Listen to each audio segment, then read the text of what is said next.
Most pita is just fine, but this one is softer, chewier, and there's a reason. I add homemade Greek yogurt to the dough.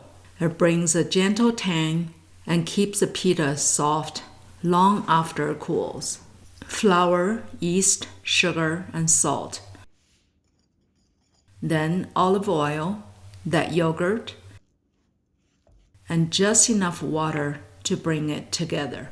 Knead for just a few minutes until it's soft, slightly tacky, and elastic.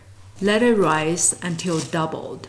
This is where the texture really starts to develop. Divide into equal pieces. Roll them smooth. Then flatten into thin rounds, about 6 to 7 inches wide. Keep the thickness even. That's what gives you that signature puff. Preheat the oven to 530 degrees Fahrenheit with a cast iron pan inside. Then slide the pita in, and within seconds, it starts to rise. The pocket forms from steam and trapped between layers.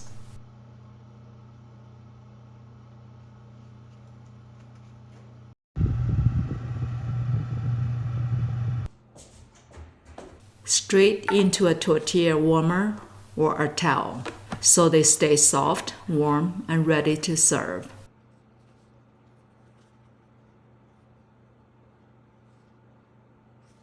Serve it with roasted garlic hummus.